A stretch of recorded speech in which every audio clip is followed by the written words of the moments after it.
This is LiveSpeak, and I'm Justin the Geek. I'll be taking your calls, answering your questions if I can, filling your head full of nonsense and acting like a fool. Here we go. Enjoy the show. Welcome, everybody, to LiveSpeak. I am Justin the Geek. This is our first show for LiveSpeak. I do have a guest co-host with me today. It's Alan Quandt from thedigitalcraft.com. Hi. He's responsible for me being locked in my room all the time, doing nothing but working on the computer. No, I met Alan through his YouTube videos. Actually, he has a great set of YouTube videos on YouTube. Where else would they be? On how to create a website from start to finish. And I started watching those, and then just kind of sent him a few questions. Wasn't expecting an answer because he had like almost 1 million views. And when you see something like that, you don't expect him to get back to you. And he got back to me. And then turns out that we were both nerds. He's a cooler nerd than I am. He's in a band, but we got talking and had a lot in common. Now we talk all the time. Still haven't met him in person, but he lives in Fort Wayne, Indiana. You usually have to put Indiana after that. Yeah, Fort Wayne. I don't know where else there's a Fort Wayne. But yeah, it's an interesting thing how we met. And we haven't met in person, but we're pretty good friends over online. Peers. We're peers. That's a good way of putting it. Peer to peer. But I want to talk about, of course, it's New Year's. Well, not quite. It's getting there, but it'll be 2013 soon. And I want to talk about some regrets of 2012, if you have any regrets of what you didn't accomplish. Is there anything that you wanted to get done in 2012, Alan? I didn't write those down yet. Totally forgot still about that. I'm writing my resolutions first. Oh, okay. Well, I'll talk about mine while you do that. We'll see if I can think of anything. This year's actually been pretty good for me because I moved out here to the Northwest in April. And I don't know if I really have any regrets from 2012, to be honest. One of them would be that I haven't made a website yet. That was the reason I got into into doing all this. I ordered the You're really promoting my videos really well. Yeah, well, that's the idea. I started watching your videos, and I'm like, man, I really want to make a website. And I've always wanted to make a website from scratch. And a year later, here I am. I'm just now starting my website. But that's all right, though. I'm doing a lot of other stuff. So I wouldn't really say I don't think I have any regrets, to be honest. I mean, yeah. Good segment. Yeah, that was and that. Oh, for those that don't know, if you're listening, by the way, there's a chat window in the bottom right of your screen. It's either red or green. I can't remember. I don't remember it from the user's point, but white. You can get in there. Oh, Alan says it's white. And chat with myself and Alan. As Alan just says, white. Yeah, I should have wrote down some regrets, but I guess I'm actually pretty happy with the way that 2012 turned out. I mean, 2011 into 2012 sucked royally because that's when my ex-fiance and I split up, was Christmas of 2011. So up until like April when I moved out here, it was pretty crappy. But other than that, living out here has been really nice. I'm glad I'm back in the Northwest. Did you get anything written down yet? Or are you writing shorthand? I'm watching you on the screen. Oh. Were you waiting for me to save the day with this? No, I'm just waiting to see if you have any resolutions or anything, any regrets. Regrets? Yeah. I don't regret anything. Everything I do is right. Oh. I guess I should have led with that and just leave you out of it. Actually, perfect. No, actually, I think I regret not starting doing the digital craft sooner than I did. I regret not noticing that it was taking off. monetizing it sooner, so I could actually. I mean, that's what showed me more than anything. I mean, money does talk. That sounds bad, but it showed me that there was something to what I was doing, and that I didn't necessarily have to do the job that I wasn't enjoying. Yeah. That there was another option. I've always wanted to teach, and never thought I could. Well, I didn't think I could do it for a living, but I didn't think I could do it on my own terms for a living. Mm. And I'm pretty much paying my bills at this point now, so may not be as lucrative at the moment as my previous job, but I'm doing what I love to do, and so Yeah, you can't beat that. I would have loved to do that a lot longer, Yeah. the entire year instead of whenever I don't even know when I quit now. Could have been a year now. You probably know better than I would. Honestly, I don't even know when you even started the digital craft. I've never asked you that, actually. The website itself has been there for, 5 years probably. Wow. But I didn't start doing the YouTube videos until much later. Sometime, it was at least over a year ago that I did the YouTube videos, but I didn't quit my job and take this on full time until later in the year, I think. I don't know. That's kind of a testament to how nice of a job it is. I don't even know how long I've been doing it. Yeah. I don't really have any rules. I just kind of do whatever I want. Teach when I feel like it. That's do the beauty radio of shows. Working for yourself. Yeah. It's nice. I get to play in my bands and pretend I'm not 30. 31. It's all 30 until I'm 40. That's right. You were just in your 30s until you're 40. Then you're Yeah. old. Yeah, once the 20s are over, you don't count the No. years anymore. Mm-mm. You count decades. That's right. It is 2.5 decades until I get a senior discount. That is my next milestone. That's your giant milestone. It's so much more fun when you're a kid. And, 16 you can drive, 18 you're a grown up, 21 you can drink legally. Yeah. Legally. 25 I think I could rent a car. Oh yeah. They kept raising that one.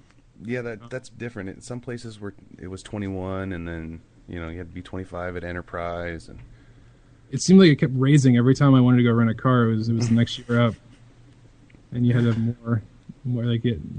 I finally got to the age, and then it said I had to have a credit card, or something. I don't know. Derail.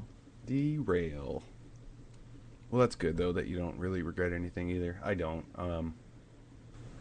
I mean, I do kind of regret that I didn't get started with the digital craft sooner, but things happen for a reason, I guess. I mean, I think the new year will prove that, because we have a lot of exciting stuff we're coming out with. But I'll throw out to some music here. This is I'm just gonna play an instrumental actually that a buddy of mine, Ty Weathers, makes at the ittybittybeatclub.com. You can go over and download the Itty Bitty Beat Club's beats for $9.99. So we'll be right back.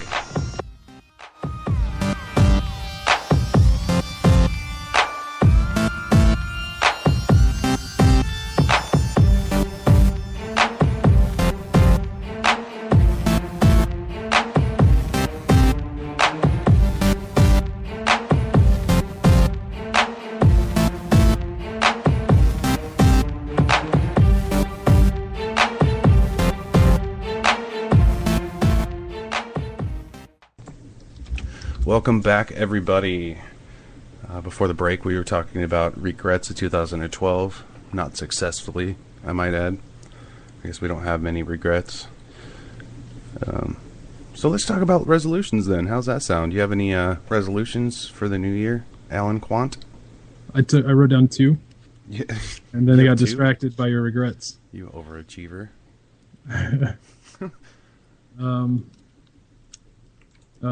No, I technically only really have 1. The first one was more of a joke. It doesn't count. Oh, it might still count. I don't like it anymore. It's not funny. It's old material. Oh, Surprisingly, my resolutions only have anything to do with the digitalcraft.com. well, Mainly just adding more structure to it. It's not new anymore. It's not or new to me anymore. I know I have a better idea of what's going on. In the beginning, I just kind of quit my job and had no idea what I was doing. I kind of let the viewers and things guide me on what I was supposed to do next.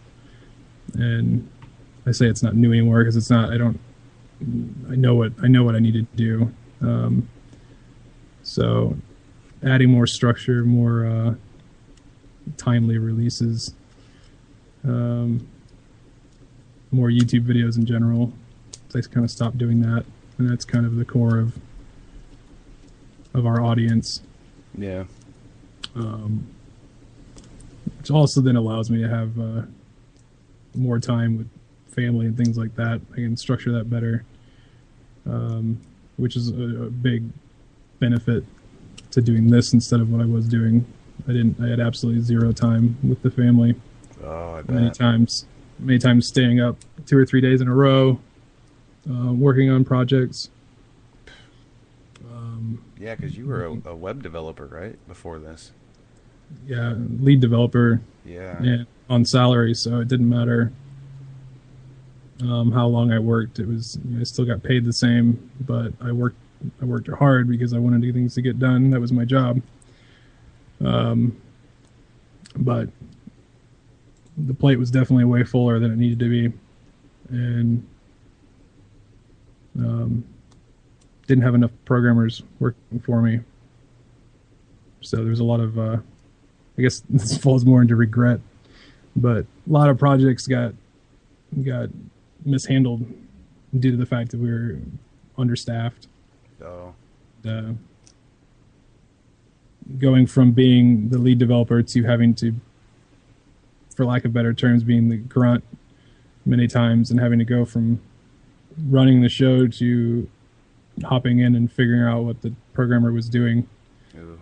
And working on the project. Not that I should be able to do that job as well, but switching gears like that back and forth was not good, and didn't help project management any better either. Right. But yeah, that would take up a lot of your time, having to basically not micromanage, because it's not like it was your fault and you were micromanaging on purpose, but yeah, having to do things that you shouldn't have to do. I've been there before too.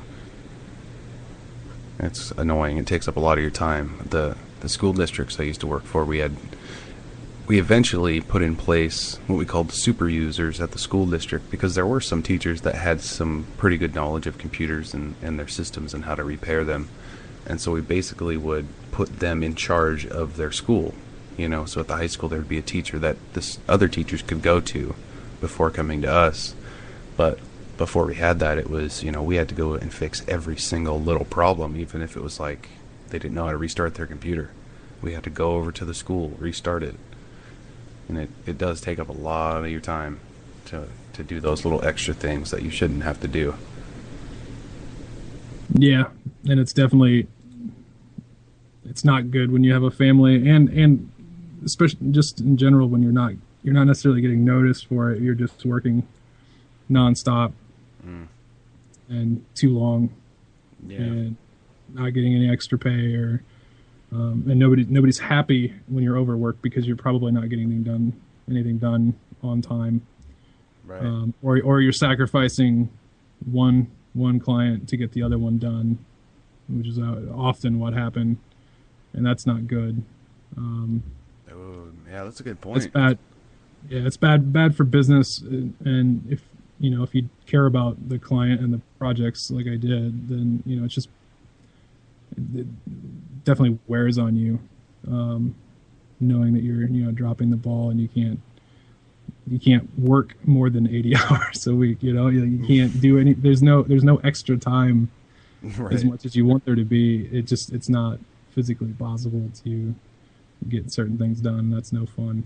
No, that's super frustrating. Thanks for bringing this up, Justin. I thought I'd get into your past a little bit and make you all depressed and angry at the world now. I think, no, I think it's interesting though that hearing how you've gotten to where you're at with the digital craft and things like that, because I think it's great with the digital craft. And my resolution is basically do more with the digital craft like I am doing already, but to do some more courses on udemy.com. What is our link for that? Oh yeah, the courses.thedigitalcraft.com. You can go there and see what we teach at the Digital Craft, and there's going to be a lot more content and hopefully a lot more sales. But I like doing that. I like the teaching. I've been told, I'm sure you've been told, that I should be a teacher, but I don't want to stand in front of people and teach like that. So the option of being able to teach maybe the lazy man's way, but being able to teach from my office and my own computer, just record teaching something, it's actually really nice. Well, in my opinion, doing it in your comfort level allows you to teach better. Yeah. In general, so who cares? If you were nervous every time you got up in front of your class, or had to deal, even having to deal with students in general, a handful of them, if not 30 to 100, depending on what you're teaching or where you're teaching, this opens you up to get the knowledge out there better, without having to handle students. I mean, even in college, you've got a rough. I mean, it's probably sometimes harder than high school, because you've got kids coming out of high school who are a pain to deal with probably, and then you've got adults in there who probably wouldn't like the fact that you're 10 years younger than them, and everybody in the room is 10 or 20 years younger than them. And I don't know, it's the whole dynamic of a classroom, now that I think of it, kind of sucks. Yeah. And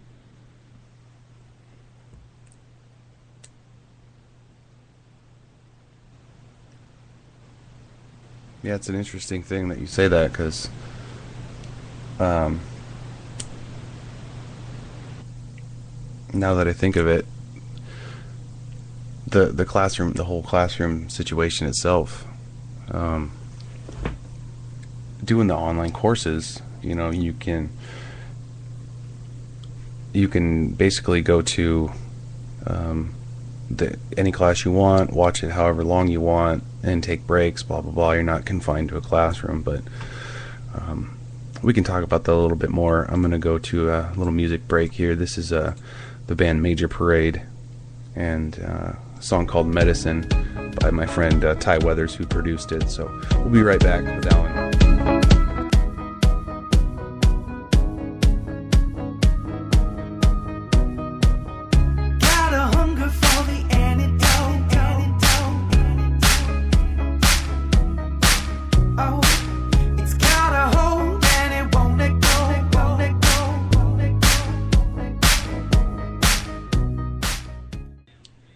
Welcome back, everybody, to LiveSpeak. We had a little bit of technical difficulty there.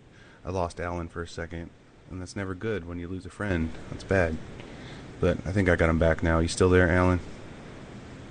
No. That's a yes. And you're coming through pretty good, it looks like, too. So before the music, we were talking about the classroom settings and basically how we started doing these online courses. And I started talking about the convenience of them, because it's nice to basically pick out from a huge selection whatever you want to learn, and then you either pay for it or there's some free ones on there, and you sit in the comfort of your own home and take these courses, and you can sit there for the entire course length and do it all at once, or you can watch 10 minutes, come back, watch another 20 minutes or whatever. It's kind of like what I did with your YouTube videos, actually. Except your YouTube videos, I was unemployed and I literally watched all of them. Like, spent, every single day and every single night watching your videos, and finished the whole series in like 2 days. And your videos weren't short at that time. No, they weren't. They were 40-minute videos, so every single one I watched. This guy, shut up. It's like 20 minutes, you know. But it was somewhat hypnotizing though too, because it was like I'm learning something. This guy's voice is like subliminally telling me to do something. I just know it. Oh, you're one of those people that talk sassy about my voice, aren't you? No, actually, you have a good teaching voice. Yeah, I got good microphones. Yeah, well, that's all it is. I Need to get a better sound microphone. Real life, I'm not 6'5" with a deep voice. That's right. It's just all about the microphone. It is. The Barry White synthetic. Do you have any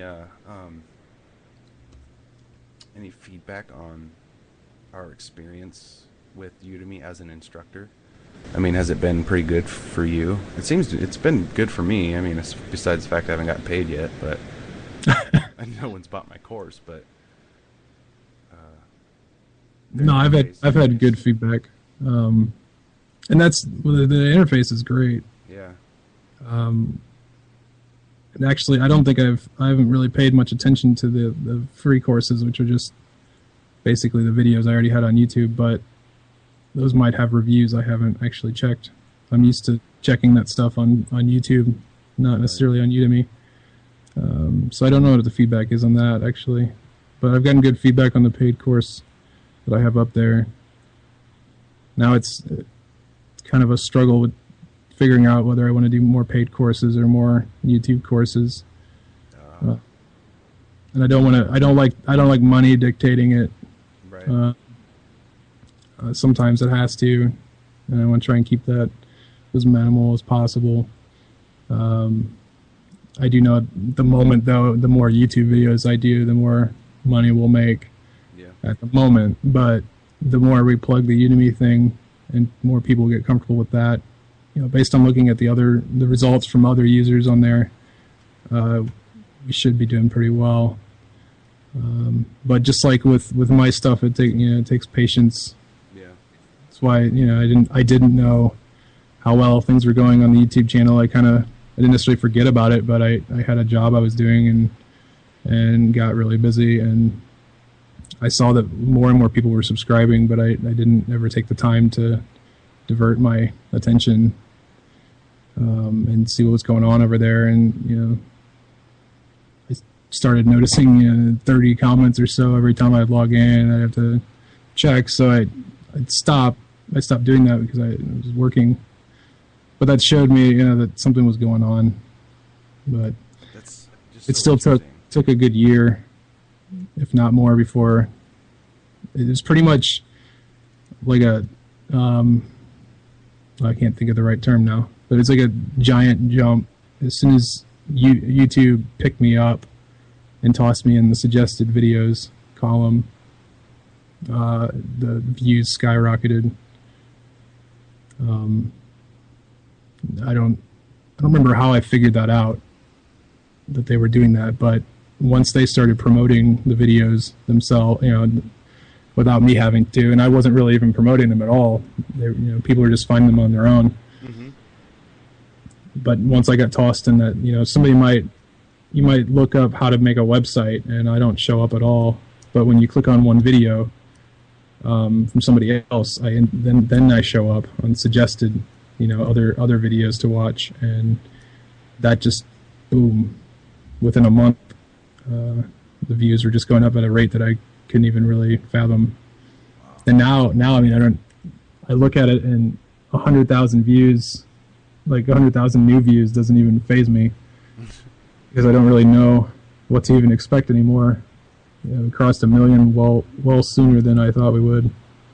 That's got to be crazy too. I mean, just thinking about that, like I have, like on Facebook, I just checked, I have 112 friends, and some of them are, very few of them are actually friends that I don't actually talk to.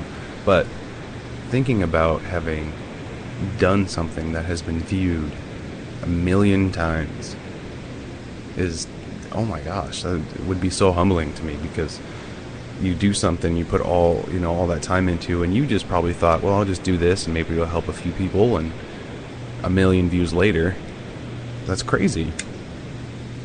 I mean, that's gotta be exciting. I actually haven't really thought about it that that way. I mean, it was exciting to cross the 1 million mark. I never really thought about just that idea that my stuff has been seen 1 million times. And that's why I always kind of called you the pseudo celebrity that I know, because it's I don't know anybody else that has anything in their life that's been viewed 1 million times. Do you? You know, I don't personally have anybody that's got 6,000 people looking at it. It's impressive to me. I don't know. And you're still down to earth, which is good. Yeah, I guess I'm just not paying attention. Hopefully I am down to earth. No, I don't know. I can't say that I never had an ego, but I don't know anymore after playing music for a long time and being in really bad bands and being in really popular bands and everywhere in between, and playing for 2 people and playing for 500 people. Yeah. I'm sure there was an ego there at some point, but I don't know. It just kind of left. I don't know. Well, that's good though. I mean, that's kind of the attitude that's rare anymore with success and stuff like that. I mean, I think this next year is going to be pretty successful for us with the digital craft because, like you said, we're retuning some things on the website. We have a bunch of different courses coming out, maybe some different instructors. I don't know, who knows who wants to join the party that we, Yeah. Somebody else. I'd love more instructors. With that said though, part of I guess my resolution would be to get you and Jack and then anybody else who is going to teach to the point where you're where I'm at now, where you don't necessarily have to work your 9 to 5 or part-time job or anything like that, and absolutely, pay your bills with it. I'm still scraping by. Yeah, but of all the things I've done on my own, I've never pulled something like this off. That's why I'm impressed by it, because that had never occurred to me that you could do that. I always just kind of was one of those people that thought, well, you have to do your 9 to 5 or you're a celebrity and you have a lot of money. But, seeing what you do, and it's where you're making just enough to get by. And although there was a ton of work put into what you did with YouTube videos, and this sounds bad, but it's not meant to. You can literally just sit there and get paid. And that's amazing to me that they call it passive income, where you have done something, but you basically reap the rewards for it. And I want to get into that because things like that aren't meant to last. You know what I mean? So no, totally. It'll get oversaturated, and then it won't be worth anything, and I'll have missed my chance. That's why my impatience shows a little bit, and you've seen it, where I get too excited to do something. But that's the main reason why too, is I don't want to miss that bandwagon. I don't want to miss the chance. Be one of those people that gets shoved aside because I didn't do enough. So it's a good thing though that I am single and I don't have kids or anything like that, and I do have a part-time job, so I'm able to devote more time to it than most people. But I would like to get to the point where you're at, where I don't have a 9 to 5 job, or as it is now, 8 to 3. But I would like to be able to do something that pays me for sitting at home, and also that is helping people, because your videos, I'm sure you've got testimonials where your videos have helped somebody get a job or helped somebody learn what they needed to get a promotion or something like that, and that's awesome. And that's really where the enjoyment comes in this job,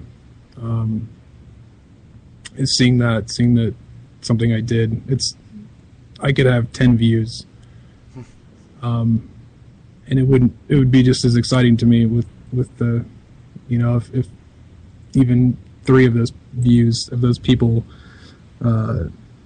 sent me a good testimonial about what it's done, or how they they like, or my teaching style was better than somebody else's, and not in a competitive way, or at least that's not how I see it. I see it as certain people learn a certain way, and if you can learn from what I'm teaching and how I do it, then that's great. And then to see all the views along with the testimonials, it's pretty overwhelming.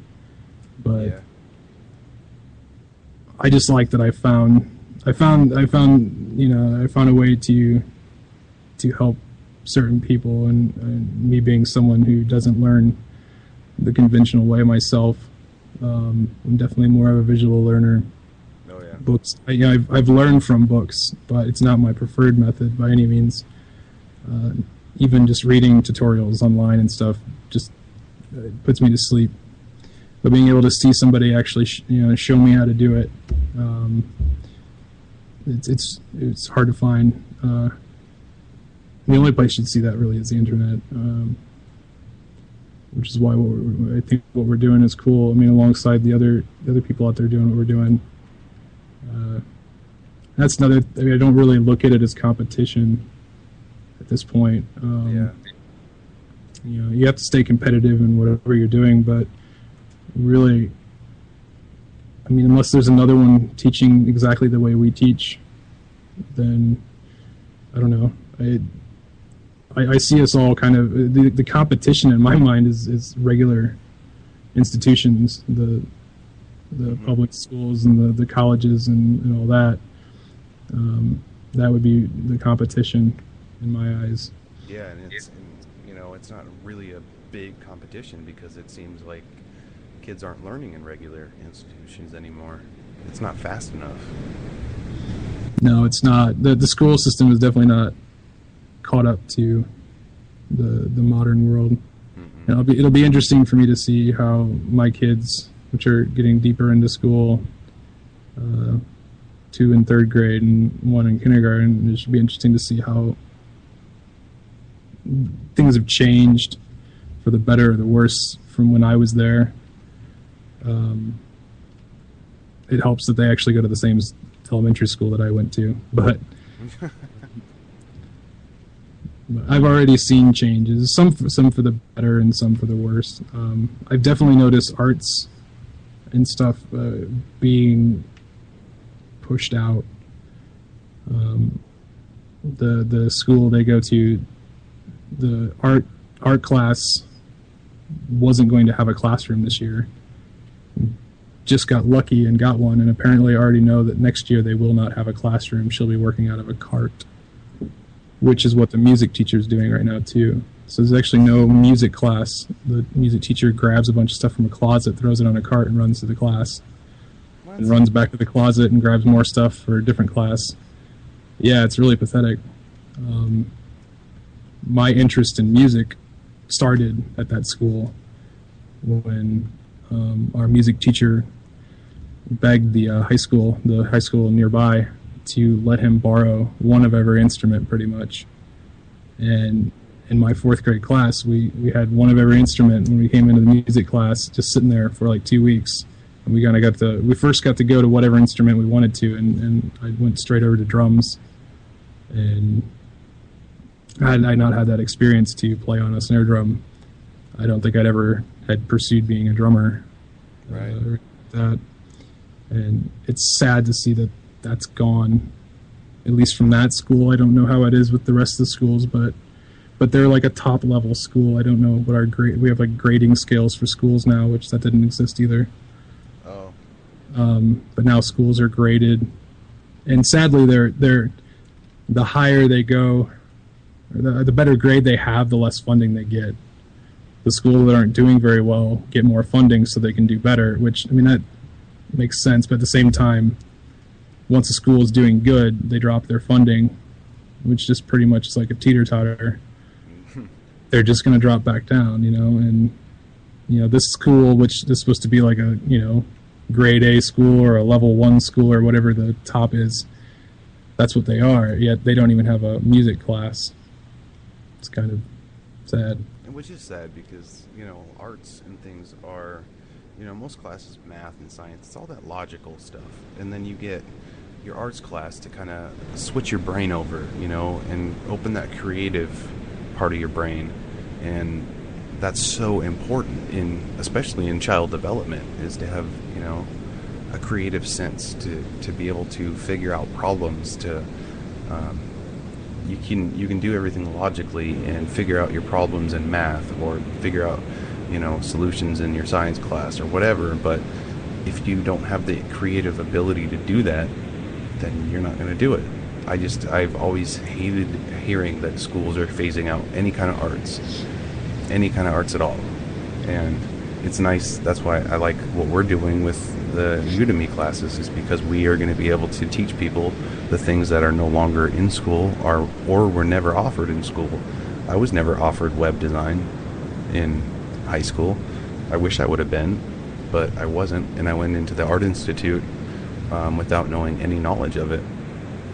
And yeah, I think we only had like one worthy computer in my high school of any design. It was in the animation class, and that was even kind of rare. But but most of what we did was not computer animation. We learned how to do animation from drawing, and if you stuck around in the class, which I quit like a winner, but I wanted to use the computer really bad, so I quit. But apparently you got to use the computer way farther in, and obviously you had to share it, because there was like one or two computers in there. They were nice Macs, and if you were lucky enough, you got to use it. Yeah,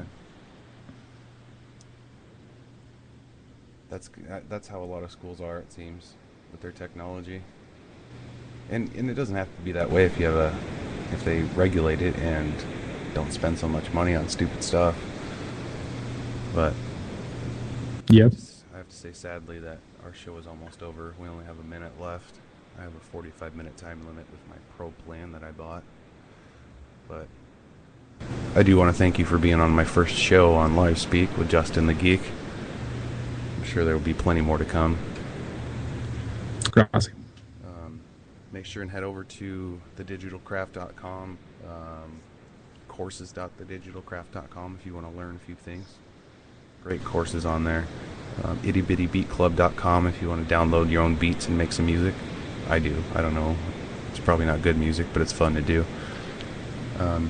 Thank you guys for listening to LiveSpeak, and once again, thank you, Alan. Have a good new year. No more regrets. Take care, everybody. See ya.